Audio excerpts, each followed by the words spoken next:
जमजम perfumers 35 सालों के अटूट भरोसे और एक्सपीरियंस के साथ मुंब्रा में खुशबू की एक नई पहचान। हमारे पास हैं 150 से भी ज्यादा खुद मैन्युफैक्चर किए हुए ऐसे लाजवाब प्रोडक्ट्स जो इंटरनेशनल मटेरियल से तैयार किए जाते हैं। 100% ऑर्गेनिक और लॉन्ग लास्टिंग इत्र, no skin harm, no allergy. International quality जो आपको दे एक असली प्रीमियम और royal feel. Premium segment ultimate, signature, सफीना और हरिमी।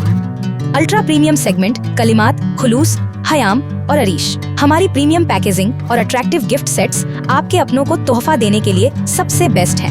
स्टार प्रोडक्ट ब्लैक हार्ट अब पाइए एक बेहद स्पेशल ऑफर में, तो फिर देर किस बात की, आज ही तशरीफ लाएं और अपनी पसंदीदा खुशबू चुनें।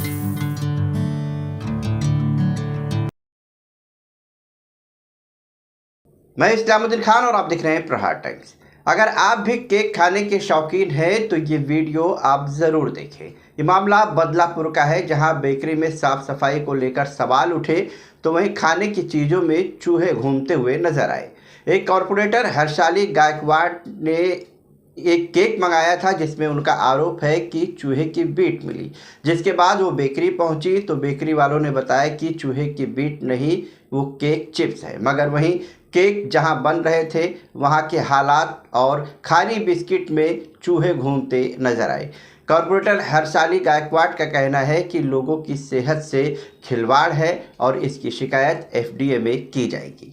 जे आमचे पाहुणे आलते, आमच्या बेलोली विभागामध्येच माझ्या घराच्या बाजूलाच ही बेकरी आहे. तिथनं आणल्यानंतर काल माझ्या मुलांनी तो केक खाल्ला नाही. लहान मुलांनी त्यांनी आवडीने आणलेला, पण रात्रीचा टाइम असल्याने त्यांनी खाल्ला नाही. सकाळी तो केक मी खायला घेतल्यानंतर मला थोडंसं असं वाटलं की त्याच्यामध्ये जे चॉकोसचे असतात कडक ते, तर मी माझ्याकडनं ते खाल्लं गेलं. खाल्ल्यानंतर मला एक 10 मिनिटांचं वॉमिटिंग सारखं व्हायला आणि उलटी चालू झाली मला. तर थोडंसं मला वाटलं की क्लायमेटमुळे वगैरे असं होत असेल, पण तोच केक पुन्हा मी माझ्या मुलाला चारायला गेले, की त्यांनी नाही म्हटलं की नाही मला खायचं. तर तोच बाईट मी खायला घेतलं, तर मला त्याच्यामध्ये थोडंसं असं घाण वास आणि तोंडामध्ये कसं तरीच व्हायला लागलं. तर मी ते काढून पाहिलं तर ते मला विष्ठा आढळली. म्हणजे तेव्हा मला डाऊट झाला की जी मला वॉमिटिंग झाली ती माझ्या पोटात गेल्यामुळेच ते झालं. तर तोच केक घेऊन मी त्या बेकरीवाल्याकडे, तिथं तो अवेलेबल म्हणून त्या कामाला मुली त्या होत्या, त्यांना विचारण्यात आलं की बा हे कोण करतं, ते म्हणे इथे मालक येतच नाही, आम्ही सेल करतो. तिथं पाहिल्यानंतर जे आपण केकमध्ये जी पेस्ट्रीज वगैरे पाहतो तिथं पूर्ण माशांनी ती काच पूर्ण भरलेली. डोनेट वगैरे आपण बघा हे असे डोनेट वगैरे ते आहेत, ते पूर्ण काच भरलेली. त्याला विचारतो थोड्या वेळाने आला दिसेल, तर म्हणे मॅडम काय झालं, तर म्हणतं हा काय प्रकार आहे जो मी केक खाल्ला. त्याचं म्हणजे तो नाही म्हणे की त्यांनी असं ओपन केलं ते तुकडे केले त्याचे त्या विष्ठेचे आणि म्हणा की नाही हे चॉकोज आहेत. म्हणतं चॉकोज. म्हटलं आम्हालाही समजतं चॉकोज कुठल्या प्रकारचे असतात, तू मान्य कर, नाही तर मी हे केक टेस्टिंगला पाठवतो.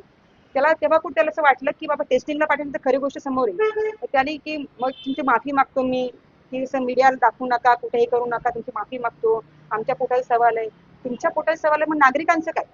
नागरिकांच्या जीवाशी तुम्ही खेळता, तुम्ही महाग वस्तू प्रोडक्ट विकता, तुम्ही असं रंगरंगोटी करून दुकान दाखवता. ते आठवणी पाहिल्यानंतर त्यांची आवाज एवढी घाणेरडी आहे ते तुम्ही नेऊन असं नागरिकांना केक विकता, त्यांच्या जीवाशी का खेळता?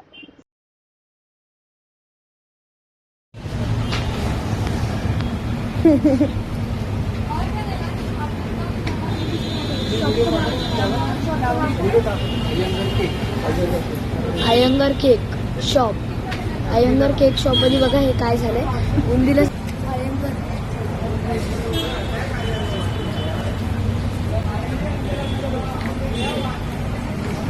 बघा बघा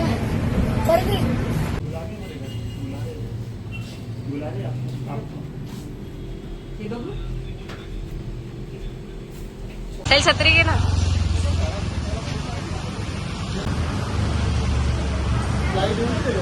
साफसफाई करून तिकडे गेलो.